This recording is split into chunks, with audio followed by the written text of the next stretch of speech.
What's up, everybody? It's your boy Royster here with a new installment of the On the Course with Royster, where basically I go around to area disc golf courses and I highlight the courses. So it's a beautiful day in March, so I decided to take this opportunity to capture to get out to the Scioto Grove Metro Park, where I'm going to do a hike. But while I was here, I wanted to go ahead and do kind of a big run through, just a run through of the Scioto Grove disc golf course. So basically, I'm just going to give you what the course looks like and highlight that course, and so that's what to be expected from this video. So with that said, let's go ahead and hop on the course.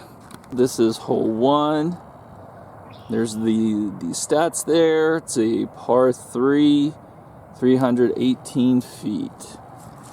We just go out further to the top of the pad and we will zoom. We'll see the disc catcher ahead.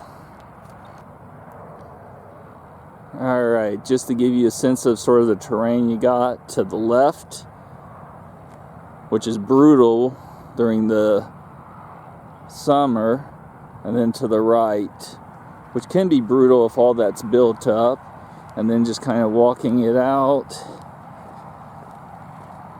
we got the disc catcher ahead. So there you go. After you get your disc and the disc catcher on hole 1, you just turned to the left and you walk through here, and you'll get the setup for hole 2. Alright, here are the stats for hole 2. It's par 3, 228 feet. And we just step back. You got your concrete tee pad there, and you're going to be throwing your disc through this thicket of sorts. And just slightly off to the right, as we come up on it, you'll see the disc catcher. So once you again manage to hit them chains on the disc catcher on hole 2, then you'll just kind of, if you just go just a little further up, you will discover the next tee pad. So here are the stats for hole 3. It is a par 3, 288 feet. As you can see, as I'll show you in a moment, this catcher is straight ahead with some water hazards, but you will be starting from up top. So then that's kind of what you're looking down at. Have to get over. I'll zoom in. And there's the disc catcher. I don't know if I can show you, but to the left, there's water. To the right, there's water. I do want to take note here, if you unfortunately don't throw your disc far enough and it lands in there and you have to go down there, there is a rope provided for you to shimmy down, I guess. Or climb down, climb up. I imagine that's what that's for. Now, the safest way to get down to where you need to be is go from the tee pad, continue up top, work your way this way, and to the right, as we will be seeing, there are some steps that you can go down.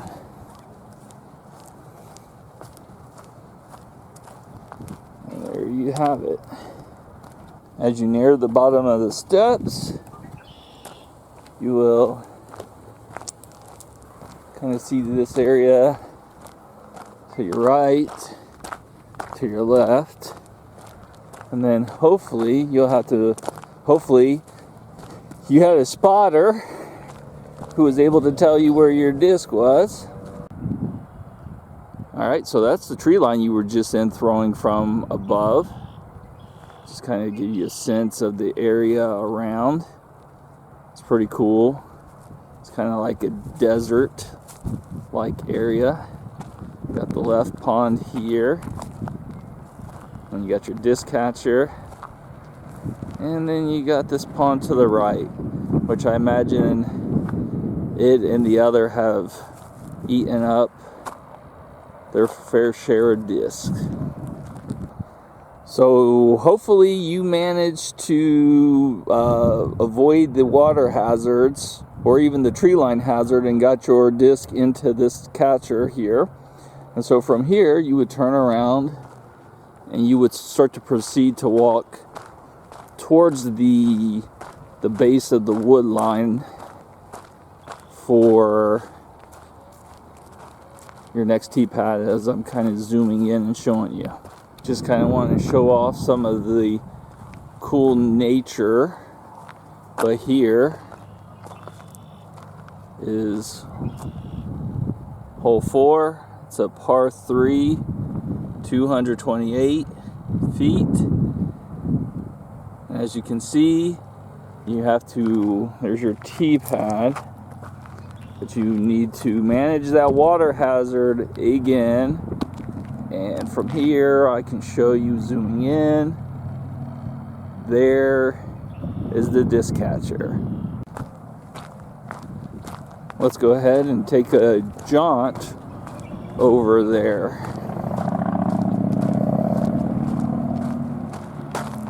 So if you decide to go left, you'll be working around here. Kind of some of the hazards you'll be looking at. And there is the disc catcher. Alright, there's hole 4 disc catcher, and you will find your next tee pad up this way.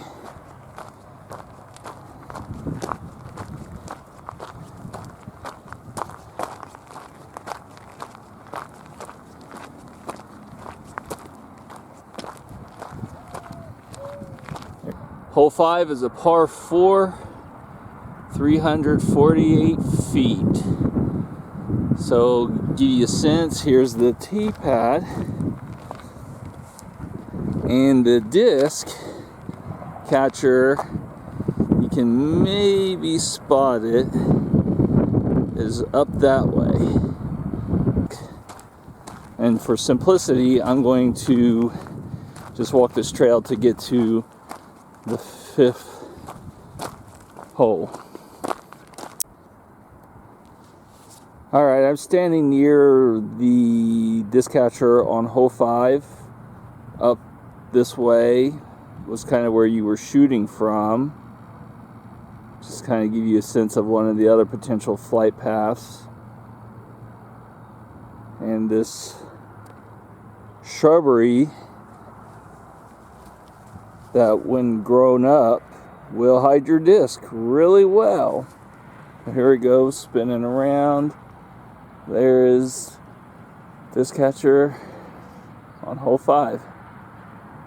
And then just to keep going, you just simply go up and you will find the tee pad for hole 6.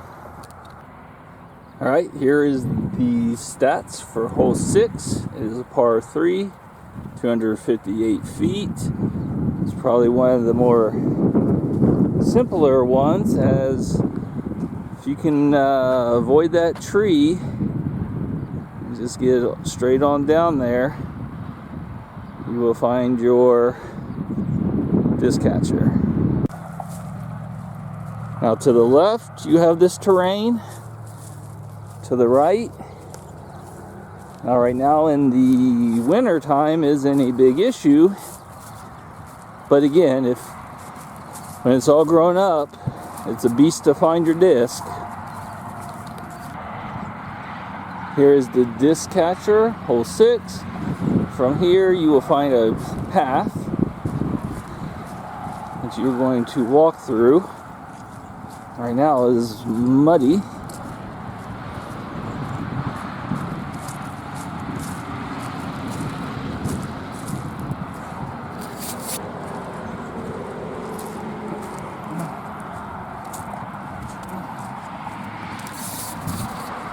Sorry about that, wasn't expecting the mud. And to your right, you will find the next tee. Alright, here's the stats for hole 7. Is a par 3, 288 feet. It's pretty much a straight shot. There's your tee pad. That's what you're going to be continuing with the left. 104 to the right. And onward.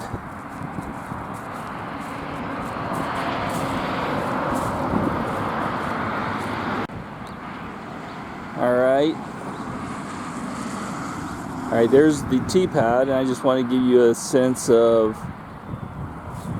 some of the terrain that lies within the middle. Here's your disc catcher, 104. After you clang the chains on hole 7, you have this option to go right to the next course, or to go left and wrapped around. So you got two options. The first one might be, depending on what season you come in, might not be so easy to spot. And here you have hole 8. Here are the stats for hole 8. It is a par 4, 308 feet. Pretty much a straight with a little left bend. On the tee pad, I'm going to try to zoom in. I can actually, through the trees, see it. There you go. Obviously, when the foliage and leaves are on the trees, not as visible, if at all. Alright, so let's just take a real quick hike. The surroundings. Again, this is winter time surroundings. As you make your way to the disc catcher. Alright, when your disc has arrived at the disc catcher at hole 8, I'll kind of just give you a sense of the area around it. But then you will actually proceed to the left of the disc catcher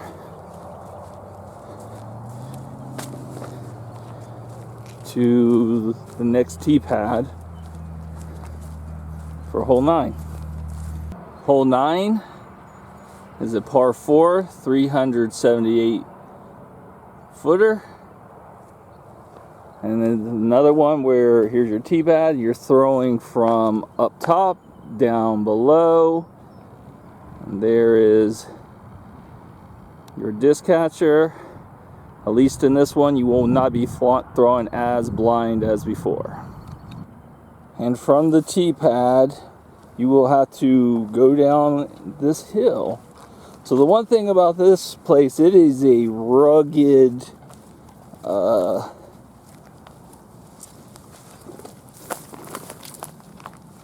course for sure.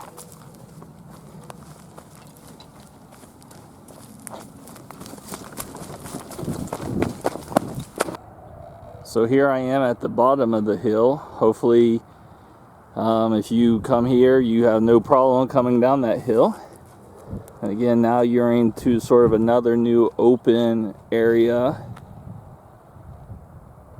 And hopefully you can find your disc easily.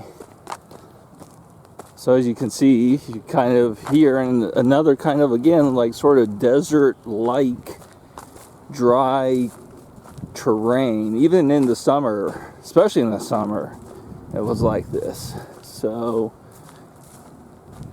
on our way to the disc catcher. Here's hole 9 disc catcher. And again, you just kind of surrounded by this desert-like area. And then just to the right over here is the next tee pad. To kind of help with some of the desert wasteland vibe that goes on here, you kind of got some old farm equipment that just randomly lies here and there throughout. So here's hole 10, par 4, 358 feet. There's your tee pad. Now again, you will just be going in reverse of where you just came, shooting towards the hill. And there is the disc catcher for hole 10. So here's some of the terrain you will deal with once you get closer to the disc catcher on hole 10. Now I'm behind the disc catcher on hole 10. Just kind of show you some of the steep terrain that you're on. Kind of show you where you just came from. Alright. And now where you need to go. Once you get that disc in, just move your way onto this trail to the left. And you'll find the tee pad for hole 11. Here is hole 11. It is a par 5 and it is 418 feet. So I want to kind of show off this tee pad's a little different. It's kind of built like in the middle of the hill. There's no concrete layout to it. You're just in sort of a box. One turn around. Obviously you're looking out. So, alright, well there's the tee box. And after you make your way down the hill, you would probably throw your disc somewhere out here.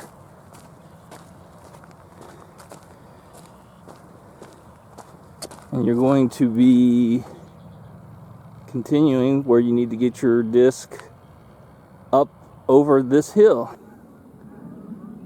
Here is the hill I told you about. Again, this is a steep climb just to get to the top. I'll meet you up there. Alright, up top from the hill, you just pan around, cross over here, and you still need to somehow land your disc back here. So this obviously is a tough one for sure. Alright, so after you get your disc into the disc catcher on hole 11, hopefully with as few strokes as possible, you'll just move your way right back up.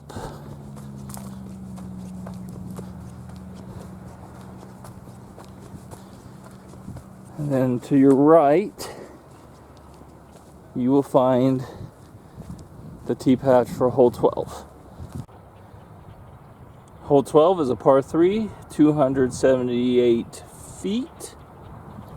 And you got concrete tee pad. And you're going to want to shoot down and get your disc to bend to the left. Once you come out of that tunnel and that bend, you'll see the disc catcher right in the open there. Just wanting to give a little bit of the terrain on course 12 leading to the disc catcher. Alright, so from the disc catcher on hole 12 on our way to the tee pad for hole 13, you will have to climb another slight steep hill, work your way through a wooded trail on your way to the tee pad for hole 13. And at the end of the trail, you will see it. Here we have the stats for hole 13. It's a par 3, 248 feet. I'm going to step back. We got that concrete tee pad. And just ahead, as you can kind of see, you can go left or right of the trees in the center to try to make your shot. Again, you have a lot of trees, some more wasteland hazards on your way. Alright, here's the disc catcher, hole 13. Just going to kind of give you a little bit of a view of what it's like in the surrounding area, and you will move forward following this trail. Not so fun trail. Now don't go right, because I'll take you to a whole different trail. We'll need to turn left, and unfortunately you will have to contend with getting down there. Here's me at the bottom of the hill, and here's the tee pad for hole 14. Here's the tee pad. There's no sign to give you any stats. Just let you know the disc catcher is straight out there. Alright, there's the tee pad for hole 14. Just going to spin around because you can't see the disc catcher from the tee pad. So there it is. Once you manage to get your disc into the disc catcher on hole 14, you're just going to proceed to the right, follow the slight trail, and you will land at the next tee pad. Alright, so now we are on hole 15. It is a par 3. It's 228 feet. There's your disc pad. And just out straight before you on that mound is the disc catcher. So, after a quick game of King of the Hill on 15, you just kind of will come around. You will see the next disc pad for hole 16. So hole 16 is a par 3 338 footer with your disc pad kind of nestled in between these trees, and you will be at the top of the disc pad trying to get it through that clearing.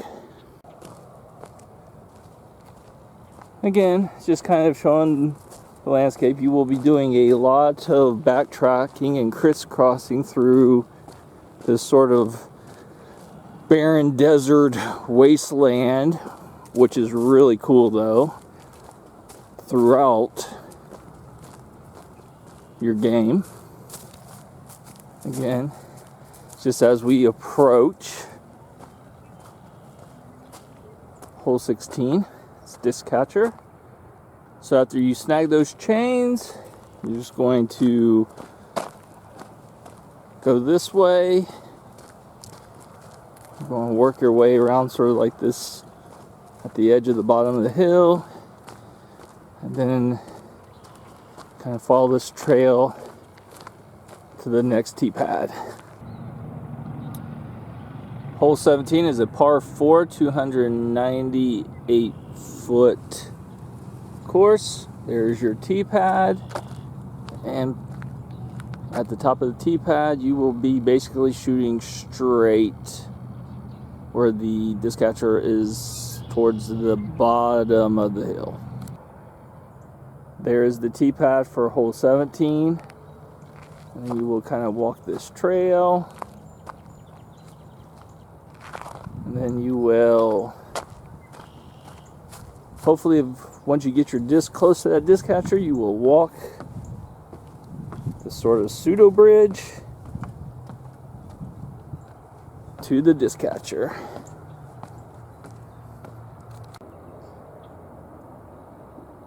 Alright, so this is just the area surrounding disc catcher, hole 17. And then of course you will walk your way back out in the same manner in which you walked in. As you come off the bridge, you will just see the tee pad for hole 18 ahead of you. And hole 18 is a par 3, 188 foot throw. There's your tee pad, and you are going to be trying to chuck that bad boy straight and all the way to the top. Here I am at the base of the hill, and you will have to make your way up there before you finish the course. Giving you a perspective from up top. Just turn around. There's this catcher for hole 18. And once you put that in the basket, you will be complete. Okay guys, so that wraps up my showcasing of the disc golf course at Scioto Grove Metro Park. As you can see, it's pretty challenging, not only as a course to probably throw on and play on, but just to simply walk and hike on. You know, there's a lot of up and down, a lot of steep terrain that you encounter and that you have to maneuver through. So be mindful of that when you come out. Now, obviously, this was me showing it to you kind of towards the back end of winter. This is the first time I've seen this course out in the winter and seeing it kind of more clear, but I've played it when it was like in summer, end of summer, early fallish, and you know, when all the leaves and all the like vegetation, all that's growing around. So finding your disc sometimes is really hard. So make sure if you come out, make sure you have another person, a spotter, to help you with locating your disc where you threw them and retrieving them. So with that, I'm out for this edition of On the Course with